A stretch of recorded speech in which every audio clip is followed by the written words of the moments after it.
We have the permits right here, officer. Everything is in order. Your paperwork doesn't match the stop order we received. That's impossible.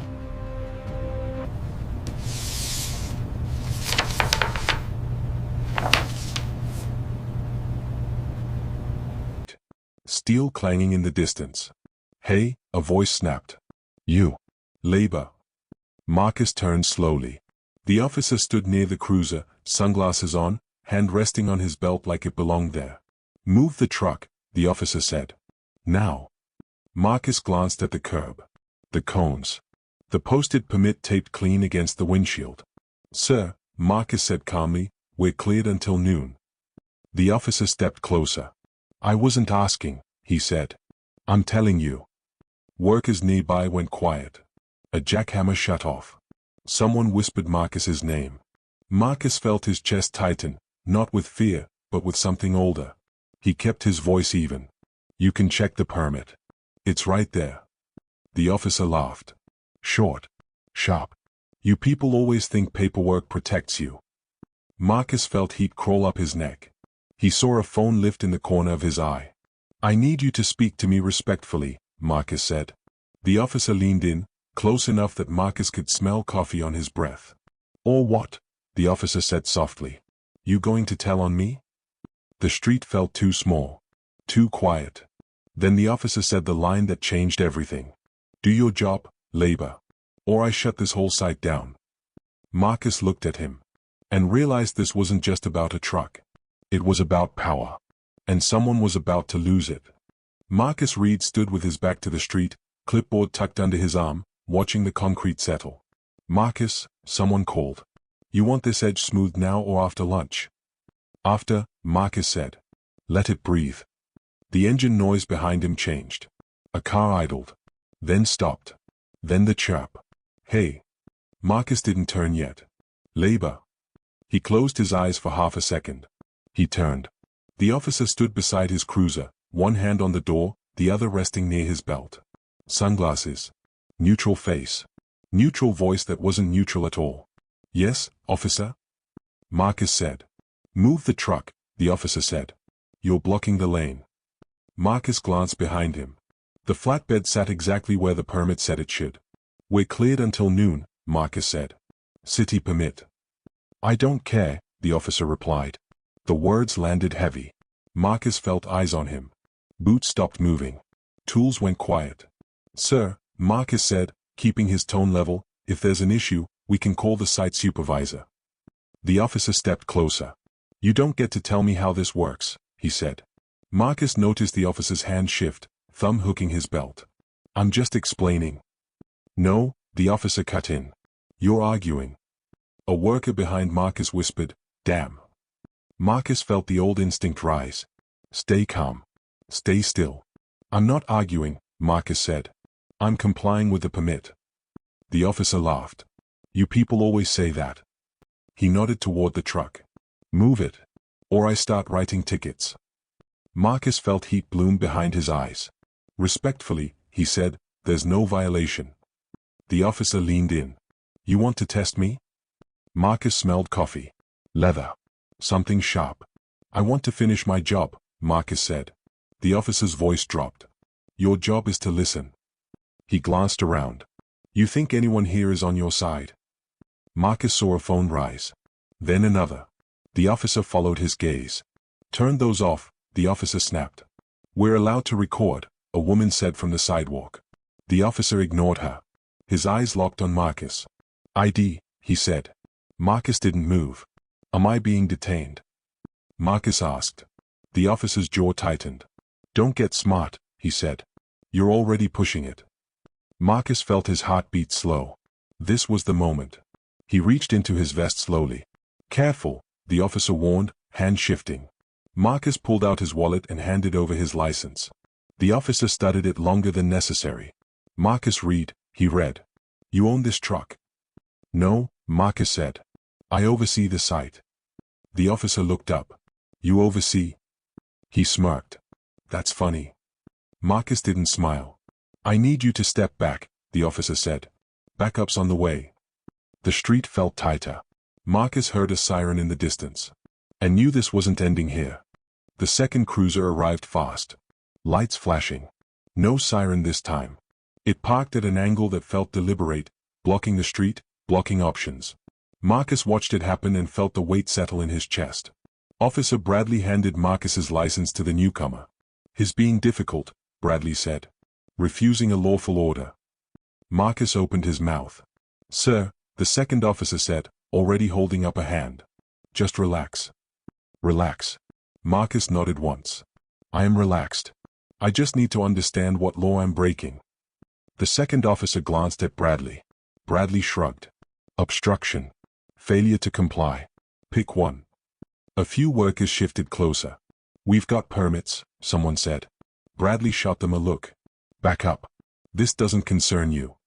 Marcus felt anger press against his ribs. "It concerns all of us," Marcus said. "You're threatening to shut down a legal site." Bradley stepped in again, chest forward. "Careful," he said. "You're starting to sound like you think you're in charge." Marcus met his eyes. "I am in charge of this site," Marcus said quietly. Bradley laughed loud enough for everyone to hear. "That's rich." He turned to the second officer. "Hear that? Labor thinks his management." A ripple went through the crowd. Marcus felt the word hit again. Labor. He thought of his father coming home tired. Of meetings where his voice was the last one heard. Of learning when to speak, and when to wait. "I'm asking you," Marcus said, "to follow procedure." Bradley leaned closer. "Procedure is whatever I say it is," he said. "On my street." A supervisor jogged over, helmet crooked, breath short. "What's going on?" the supervisor asked. Bradley answered before Marcus could. "Your worker won't move the truck," Bradley said. "I'm about to clear this whole site." The supervisor looked at Marcus, confused. "Marcus." Marcus kept his voice calm. "We're compliant with the permit." The supervisor hesitated. Bradley noticed. "You want citations? Fines? Or arrests?" Bradley asked. "Because I can do all three." The supervisor swallowed. "Maybe we can just move it," he said softly to Marcus. Marcus felt something sink. This was how it always went. "No," Marcus said. "We're not wrong." Bradley's smile vanished. "That's it," he said. "Everyone off the site." "You can't," Marcus started. Bradley raised his radio. "Dispatch, I need this area cleared." Phones rose higher. "This is harassment," someone shouted. Bradley pointed. "You too. Back up." Marcus felt his pulse thud in his ears. "Officer," he said, slower now, "this is an abuse of authority." Bradley turned sharply. "Say that again," he said. Marcus didn't look away. "This is abuse of authority." The second officer shifted uncomfortably. Bradley's voice dropped. "You don't know how this works," he said. "People like you never do." Marcus felt the silence stretch. Then Bradley spoke into the radio. "Requesting supervisor." The word hung there. And Marcus knew the assumption had been made. He was just labor. And they thought that was all he'd ever be. His second cruiser arrived fast. Lights flashing. No siren this time. It parked at an angle that felt deliberate, blocking the street, blocking options. Marcus watched it happen and felt the weight settle in his chest. Officer Bradley handed Marcus's license to the newcomer. "He's being difficult," Bradley said. "Refusing a lawful order." Marcus opened his mouth. "Sir," the second officer said, already holding up a hand. "Just relax." "Relax." Marcus nodded once. "I am relaxed. I just need to understand what law I'm breaking." The second officer glanced at Bradley. Bradley shrugged. "Obstruction. Failure to comply. Pick one." A few workers shifted closer. "We've got permits," someone said. Bradley shot them a look. "Back up. This doesn't concern you." Marcus felt anger press against his ribs. "It concerns all of us," Marcus said. "You're threatening to shut down a legal site." Bradley stepped in again, chest forward. "Careful," he said. "You're starting to sound like you think you're in charge."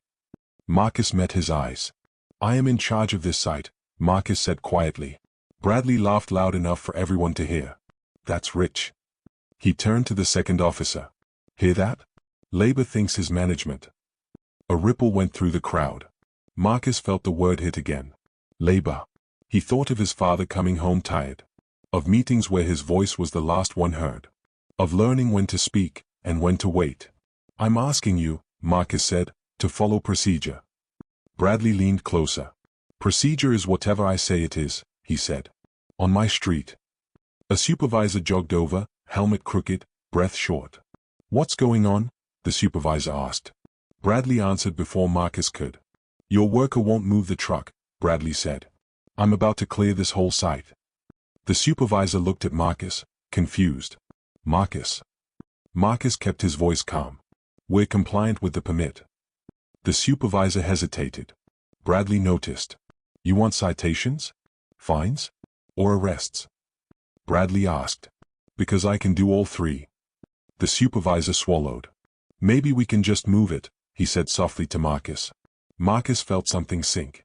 This was how it always went. No, Marcus said. We're not wrong. Bradley's smile vanished. That's it, he said. Everyone off the site. You can't, Marcus started. Bradley raised his radio. Dispatch, I need this area cleared.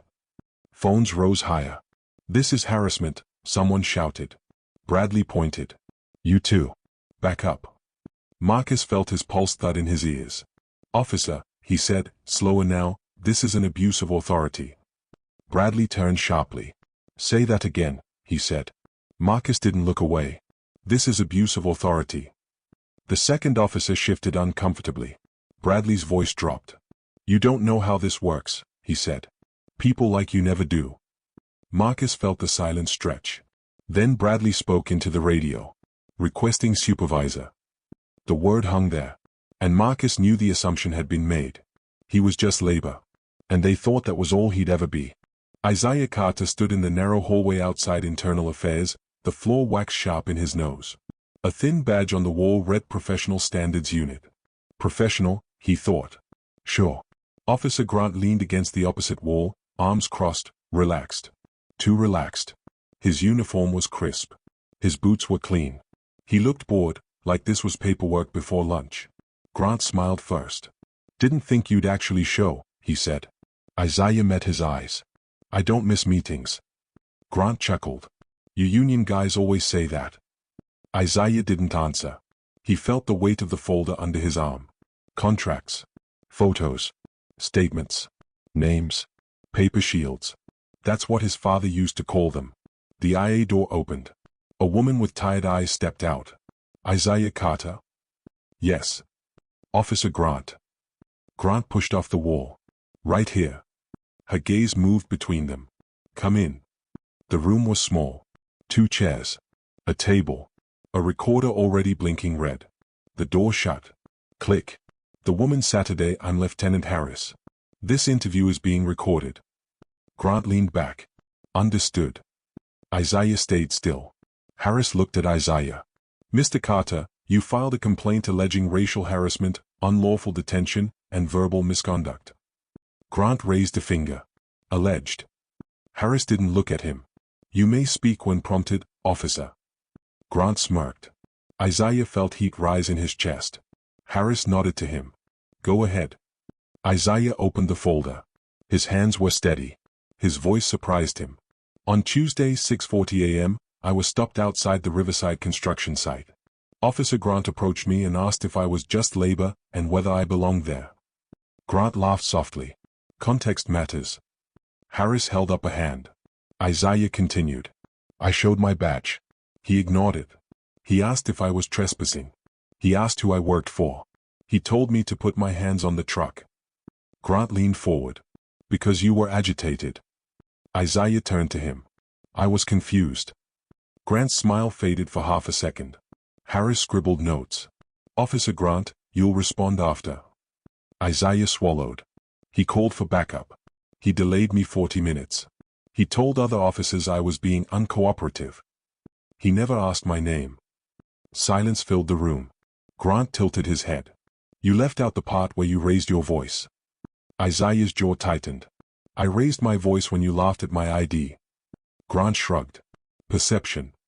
Harris clicked her pen. Officer Grant, your response. Grant straightened. Professional now. I conducted a lawful stop. Mr. Carter matched no known employee list. He appeared defensive. For officer safety, I maintained control of the scene. Isaiah laughed once. Sharp. Bitter. Grant looked at him. See. Harris glanced up. Mr. Carter? Isaiah slid a photo across the table. Grant's eyes flicked down. The smile disappeared. The photo showed Grant leaning against the patrol car. Isaiah's hands were on the hood. Two workers watched from behind a fence. One held a phone. Harris studied it. Timestamp. 6:42 a.m., Isaiah said. Before I spoke more than 2 sentences. Grant cleared his throat. Photos don't show tone. Isaiah slid another paper forward. And this is the site access list, he said. With my name at the top. Grant didn't touch it. Harris frowned. Officer Grant, did you verify site credentials? Grant shifted. Dispatch was slow. Isaiah leaned in. You never called. Grant snapped back. You don't know that. Isaiah tapped the folder. These are radio logs. The recorder hummed. Harris exhaled slowly. Grant's leg started bouncing. That was the first crack. Isaiah felt it. Like ice breaking under boots. Harris closed the folder. We'll review the evidence. Grant forced a laugh. This is turning into a circus. Isaiah met his eyes. It already was. Grant stood. Are we done? Harris looked at him. For now. Grant pointed at Isaiah. You know this won't go anywhere. Isaiah didn't blink. Maybe not for you. Grant paused. What's that supposed to mean? Isaiah said nothing. Grant scoffed and walked out. The door slammed. Harris rubbed her temples. Mr. Carter, this process is slow. Isaiah nodded. I know. She hesitated. You should also know. Officer Grant has commendations. A clean record. Isaiah smiled, tired. So did the last one. Harris studied him. You've done this before. Isaiah gathered his papers. I've watched it before. Outside, the hallway felt colder. A man waited near the exit. Slim. Gray jacket. Press badge clipped to his pocket. He smiled when he saw Isaiah. Isaiah Carter, the man asked. Isaiah stopped. Who's asking? Daniel Cho. City Ledger. Isaiah's pulse jumped. Cho lowered his voice. I heard about the stop. About who you are. Isaiah glanced back toward the IA door. Cho followed his gaze. This isn't just about one officer, is it? Isaiah thought of the texts from workers. The quiet fear. The meetings whispered about. No, he said. It never is. Cho nodded. I'd like to talk. Isaiah hesitated. Union rules. Legal advice. Timing. Cho added, off the record. For now. Isaiah exhaled. 5 minutes. They stepped outside. Cold air. Sirens in the distance. Cho leaned against a railing. You're the union president for Local 198. Isaiah stiffened. Who told you that? Cho smiled. Public filings. Isaiah cursed himself. Cho continued, and Officer Grant has stopped 3 other black workers this year. No complaints stuck. Isaiah's chest tightened. Because they were scared. Cho met his eyes. Are you? Isaiah thought of his daughter's backpack on the kitchen chair. Of his wife's text that morning. Be careful. Yes, he said. And I'm still here. Cho nodded slowly. Then this story matters. A voice cut through the air. Mr. Carter. They turned. Officer Grant stood by his cruiser. Alone. His face was tight. His eyes hard. You forgot something, Grant said. Isaiah took a step back. Say it here. Grant smiled thinly. You think paperwork scares me? Cho raised his phone slightly. Grant noticed. His smile froze. Isaiah's voice was calm. I think exposure does. Grant stepped closer. Watch yourself. Isaiah didn't move. I am. Grant stared at him. Long. Then he laughed. This city eats people like you, he said. Power comes and goes. Isaiah leaned in. Not this time. Grant's eyes flicked to Cho. To the phone. To the street. He backed away. See you around, labor, Grant muttered. Isaiah felt the word hit him again. But this time, it didn't land the same. Cho whispered, that's a threat. Isaiah watched Grant drive off.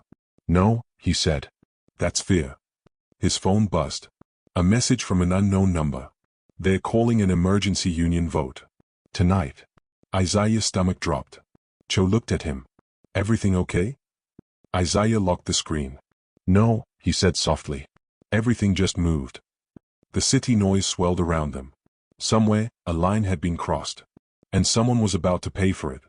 Cliffhanger. The Union Hall smelled like burnt coffee and old wood. Isaiah Carter stood near the back, jacket still on, hands clasped tight. The room was packed. Folding chairs scraped the floor. Boots thudded. Voices overlapped. Too loud. Too fast. This meeting wasn't scheduled. That meant fear. A banner on the wall read Local 198, Solidarity Forever. Someone had taped it crooked. Isaiah scanned faces. Welders. Electricians. Crane operators. Men and women who trusted him with their jobs. Their safety. Their futures. Some wouldn't meet his eyes. That hurt more than the hallway at IA. A gavel banged. Let's bring it to order, said Frank Miller. Frank stood at the front. Gray hair. Thick arms. Acting vice president. Isaiah's backup. Frank cleared his throat. This is an emergency session. Murmurs rippled. Isaiah felt it in his chest. The tension. The shift. Frank continued, there's concern about leadership exposure. Isaiah stiffened. A voice shouted, say his name. Frank winced. Isaiah Carter. All eyes turned. Isaiah stepped forward. I'm right here. Another voice, sharper. You brought heat on us. Isaiah looked toward the sound. Mark Benson. Site supervisor. White. Nervous smile. I filed a complaint, Isaiah said. Against a cop. Mark shook his head. Against the system. Isaiah's jaw tightened. Same thing. Laughter broke out. Bitter. Uneven. Frank raised his hand. Order. Isaiah took another step. You elected me to protect you. That includes when someone abuses power. A woman stood. Rosa Martinez. Pipe fitter. Hard eyes. They stopped my cousin last year, she said. Same officer. Silence fell. Mark shrugged. Anecdotes.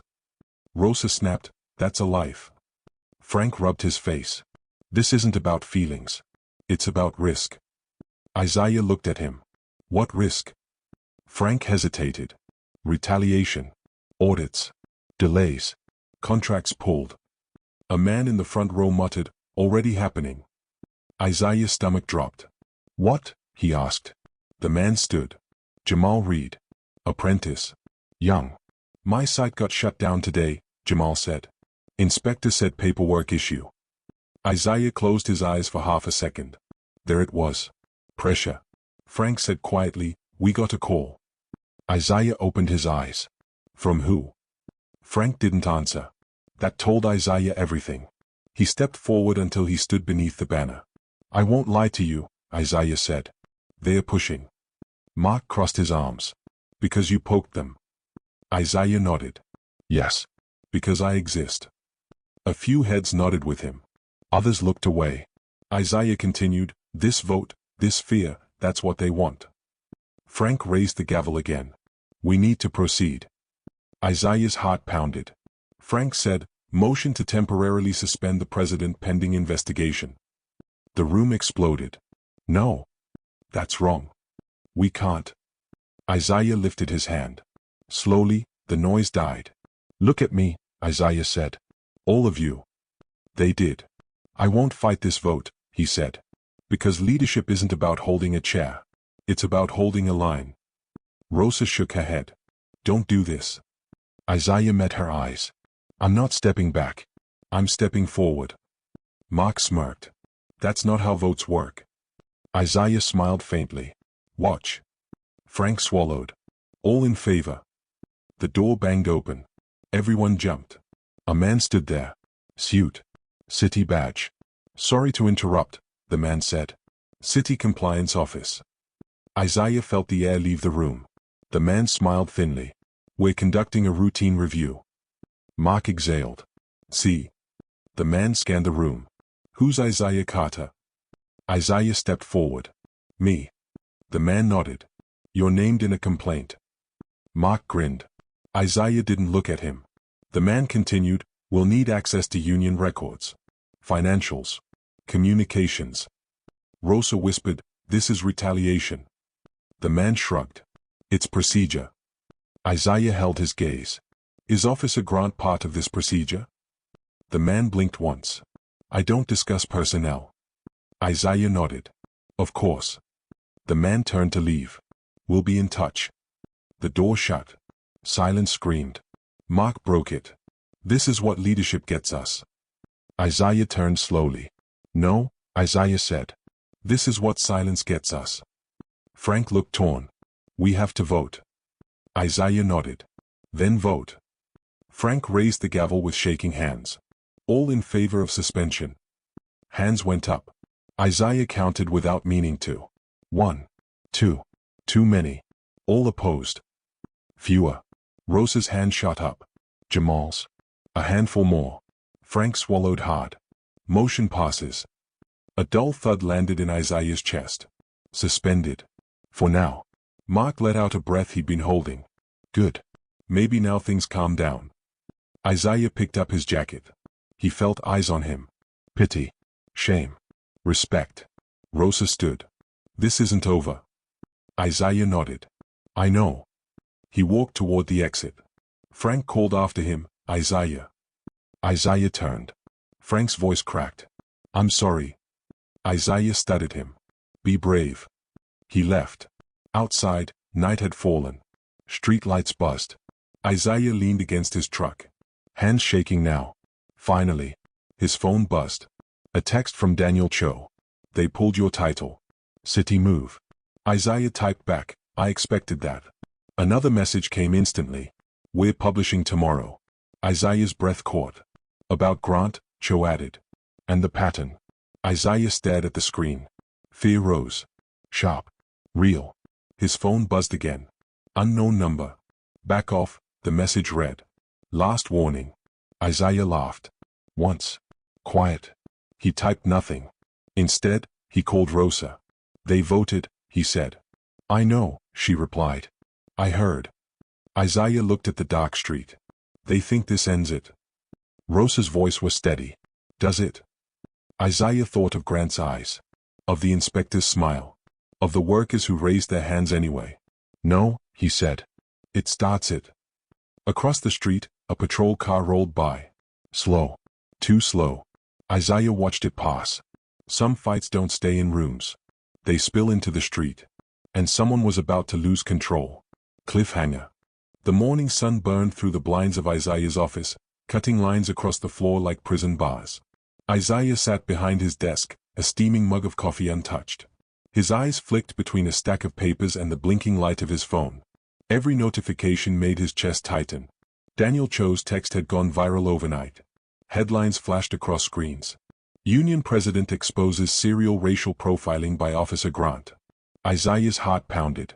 Relief, fear, anger, all tangled into one tight knot. The door opened without a knock.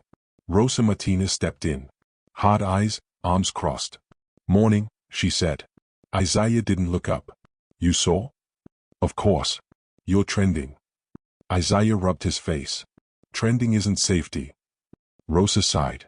It's leverage. People know. They can't ignore this. A pause. Outside, a siren wailed, distant but sharp. Isaiah imagined Grant listening. Imagined the smile that always preceded confrontation. Then, a knock, soft but deliberate. Isaiah raised an eyebrow. Come in. The door cracked. Frank Miller appeared. Hesitant. They want a statement. Isaiah leaned back. The city? Frank shook his head. Media. Cho wants to record you live. Isaiah's chest tightened. Live? Frank nodded. He says it'll force accountability. Isaiah exhaled slowly. He thought of the hallway at Internal Affairs. Of the vote. Of every worker who had whispered, feared, and stayed silent. I'll do it, he said. But I speak facts. Nothing else. Rosa smirked. You always do. By mid-morning, Isaiah was outside, standing under a canopy of cameras. A small crowd of union members, journalists, and curious passers-by pressed in. Cho approached, microphone in hand. Ready? Isaiah nodded. He looked out over the crowd. Faces familiar. Faces unfamiliar. All eyes on him. Cho counted down. 3, 2, 1, live. Isaiah took a breath. I am Isaiah Carter, president of Local 198. Last week, I was stopped by Officer Grant outside Riverside Construction. I was treated as labor, questioned, delayed, and intimidated because of the color of my skin. Murmurs. Cameras clicked. Phones recorded. Other workers have suffered similar stops. They did not speak because they were scared. I am speaking because fear should never be the price of a paycheck. He glanced at Rosa. She gave a subtle nod. I have filed complaints, and the evidence is clear. Officer Grant's actions are not isolated. They are a pattern. Today, the public knows. Tomorrow, justice begins. Cho leaned forward. Any message for the department? Isaiah's voice sharpened. Respect is earned, not assumed. Accountability is not optional. The cameras clicked. The live stream hummed. And then a voice cut through the background. Carter. Isaiah turned. Officer Grant stood at the edge of the crowd, arms folded. The sun glinted off his badge. His face unreadable. Rosa muttered, "He actually showed up." Isaiah's pulse quickened. Fear, anger, memory, all collided. Grant took a slow step forward. "You think this makes a difference?" Isaiah stepped closer. "It already does." Grant's jaw tightened. "You're playing with fire." Isaiah's lips curved, just slightly. "Maybe. But I've watched you burn it long enough." A whisper spread through the crowd. Cameras captured the tension. Cho leaned into his microphone. "Officer Grant, any comment?" Grant's eyes flicked around, then he muttered, "No comment," before walking away, leaving the crowd buzzing. Isaiah exhaled. Relief and adrenaline swirled. Rosa whispered, "That was something." Isaiah's voice was quiet, firm. "This isn't over."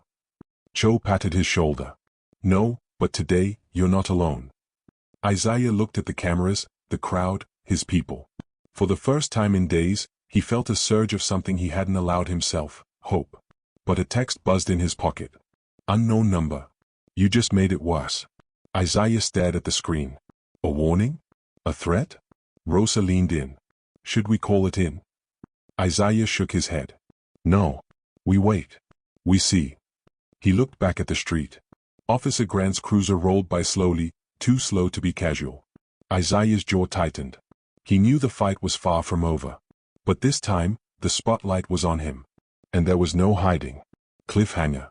The office smelled of printer ink and old carpet, a dull hum filling the air. Isaiah Carter sat at his desk, eyes fixed on a stack of subpoenas. Each page was a weapon. Each signature, a shield. His phone buzzed again. Another unknown number. "Meet me at the Riverside lot.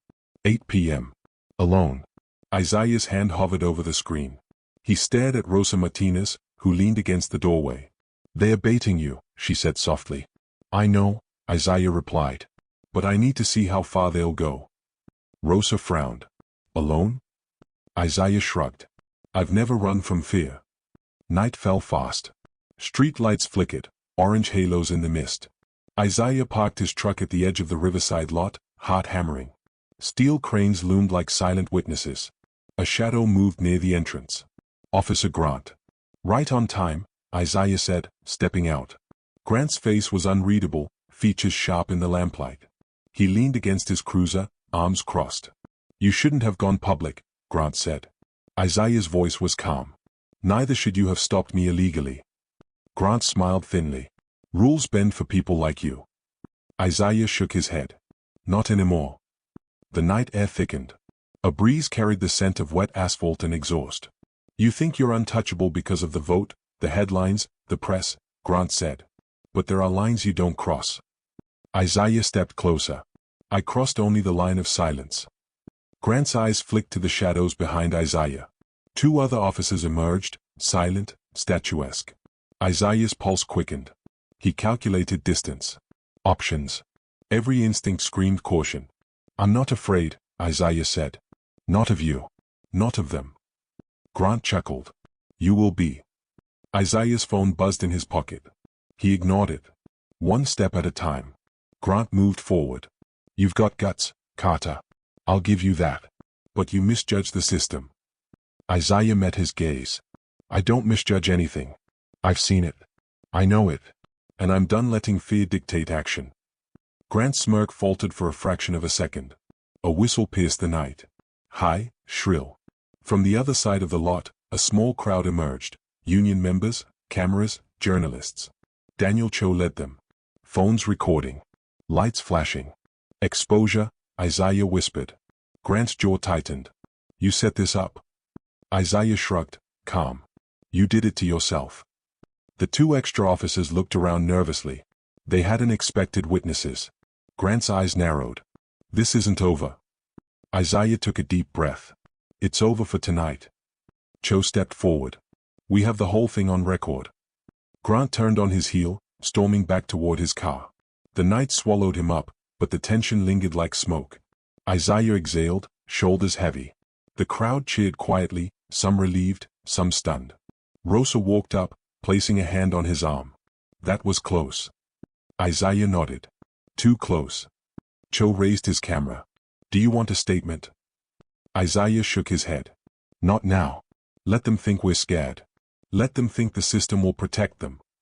He glanced back at the lot. Shadows still moved. Lights from distant patrol cars reflected off puddles. You know, Rosa said, voice low, Grant won't forget this. Isaiah's eyes narrowed. Neither will we. They walked to his truck. The city skyline glittered in the distance, indifferent. Sirens wailed somewhere far off. Isaiah's phone buzzed again. Unknown number. He ignored it this time. He started the engine, heart steadying. Tonight, they survived. Tomorrow, the real fight begins. Cliffhanger. The courtroom smelled of polished wood and tension. Isaiah Carter sat in the gallery, hands clasped, legs stiff. Rosa Martinez beside him, silent, alert. The air hummed with anticipation. Reporters, union members, and city officials all gathered. Officer Grant sat at the defense table, posture rigid, uniform immaculate. But the confidence Isaiah had seen before was gone, replaced by unease. Judge Harrison entered, robes swishing. The room fell silent. Case number 4721, Officer Grant versus complaints of racial misconduct, the judge announced. Isaiah's stomach twisted. Today wasn't just about him, it was about every worker who had been silenced, every microaggression swept under the rug. The first witness was called. Daniel Cho. He stepped to the stand, camera footage and live recordings in hand. This footage shows Officer Grant stopping multiple black workers unlawfully, Cho said. Including Mr. Carter. The courtroom murmured. Officer Grant's lawyer objected. Sustained. Isaiah watched Grant flinch each time the recordings were mentioned. Next, Rosa Martinez testified. Her voice was calm but resolute. I have witnessed multiple stops by Officer Grant, all targeting minority workers without cause. Mr. Carter's case is not isolated. Grant's jaw tightened. He shifted in his seat. Isaiah felt the tension tighten like a vice around his chest. One more witness. Jamal Reed stepped forward. Young, nervous, but brave. He stopped me last month, too. I didn't complain. I was afraid. The gallery erupted in whispers. The judge called for order. Thank you. Your testimony is noted. Isaiah leaned back slightly. Relief flickered. The truth was out. Grant's lawyer stood. Objection. These accounts are anecdotal. You have no proof Officer Grant acted with racial bias. Isaiah took a deep breath. He reached into his folder. Contracts, site access lists, radio logs, photos, everything he had meticulously compiled. Your Honor, Isaiah said, voice steady, here is documented evidence of Officer Grant's repeated stops, delays, and intimidation tactics. It's all verifiable. The judge scanned the files. Nods. The courtroom was quiet. Even Grant's lawyer looked uneasy. Grant's eyes met Isaiah's. For a fraction of a second, Isaiah saw something he hadn't expected, recognition. A crack in the armor of arrogance. The hearing continued for hours. Arguments, objections, counterpoints. But Isaiah held steady. His emotions were focused, channeled. Every question, every answer, strengthened the weight of truth. Finally, the judge leaned back. Silence stretched. After reviewing all testimony and evidence, the court finds Officer Grant guilty of repeated racial misconduct and abuse of authority, Judge Harrison announced. A hush fell. Grant's face drained of color. His mouth opened, closed, words failing him. Isaiah exhaled slowly. Relief and exhaustion collided. Justice was served, but the victory felt heavy. Outside the courtroom, cameras clicked, microphones thrust forward. Isaiah stepped up, Rosa beside him. Today, Isaiah said, voice clear, we saw accountability in action. Fear no longer dictates justice. This is for every worker silenced, every voice dismissed. We can, and must, stand together. Reporters scribbled. Phones recorded. The city listened. A voice whispered behind him. Unknown number again. This isn't the end. Isaiah smiled faintly. No, it isn't. And it won't be. Rosa put a hand on his shoulder. You okay? Isaiah nodded. I'm tired. But we did it. And we'll keep doing it. Cho stepped forward. The story will run tonight. Nationwide. Isaiah glanced at the skyline. Lights flickered on buildings, cars rushed below. The city moved, indifferent, but aware. Grant exited the courthouse quietly, head down. No words, no threats. Only the echo of exposure and accountability behind him. Isaiah's phone buzzed again, another unknown number. He ignored it. The battle would continue, but for now, the truth was public. The union members cheered as they filed out. They were relieved. Resilient. Stronger. Isaiah caught Rosa's eye. The fight isn't over. But tonight, we've won a battle. Rosa nodded. And they'll remember it. Isaiah smiled faintly. Exhausted, emotional, victorious. The night was heavy but clear. The reckoning had come. Cliffhanger, but this victory carried weight. The morning sun cut through Isaiah Carter's apartment, warm on the hardwood floor. His daughter's backpack lay on the chair, a small reminder of the life he protected outside the fight. Rosa Martinez sipped coffee beside him, quiet, observant. The city outside moved as usual, but Isaiah knew it had changed. Small ripples of justice could shift entire systems. A notification pinged on his phone, news alerts. Headlines screamed across multiple outlets. Officer Grant suspended and under investigation following union president's expose. Local 198 union triumphs over systemic abuse. Isaiah exhaled. Relief mixed with fatigue. The victory was public. Concrete. Legal. But the cost was still settling in, every tense heartbeat, every sleepless night, every confrontation replayed in his mind. Rosa broke the silence. You're not thinking about yourself, are you? Isaiah shook his head. Always thinking about the workers. About the next person who might get stopped unjustly. Rosa smirked. And your own safety? He smiled faintly. Survived this far. We'll manage the rest. A knock at the door. Cho stepped in, camera bag slung over his shoulder. You okay? Isaiah nodded. Better than okay. Justice feels heavy but right. Cho grinned. The piece runs tonight. Exposure everywhere. Officer Grant can't hide anymore. Public and internal pressure combined, it's irreversible. Isaiah's jaw tightened. Good. Let's hope it sparks real change, not just headlines. Rosa handed Isaiah his phone. Messages flooded in, union members thanking him, workers relieved, friends worried. Some unknown numbers still tried intimidation. Isaiah ignored them. The system had shifted, their leverage reduced. Later, at the union hall, members gathered. Faces tired, but hopeful. Isaiah stood at the front, shoulders squared, voice carrying. Today is proof that fear doesn't define us, he said. Courage does. Action does. And solidarity does. Officer Grant faced accountability because we refused to stay silent. But this is just one step. Rosa added, we'll keep supporting each other. We'll keep exposing abuse. We'll keep fighting. The hall erupted in applause. Some cheered, some wept quietly, relief flooding through them. Frank Miller approached Isaiah. You held it together.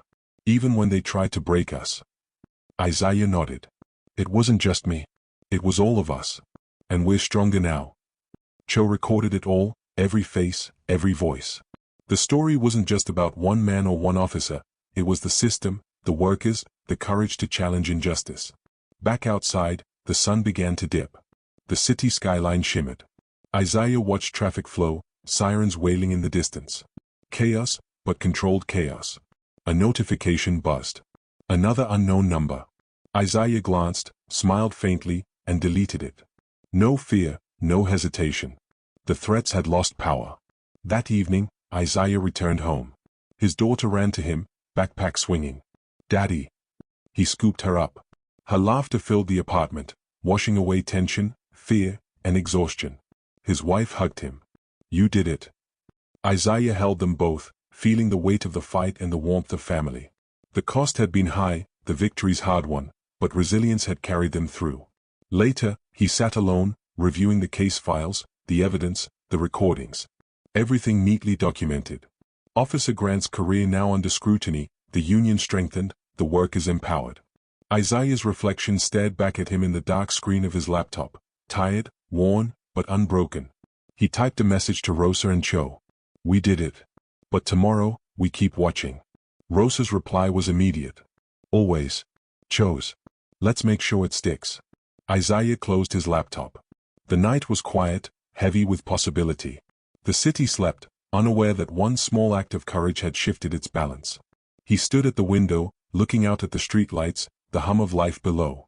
The world was still flawed, still unjust, but exposure, truth, and accountability had carved cracks in the system.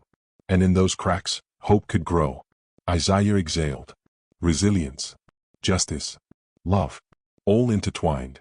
The fight wasn't over, but for now, justice had been served.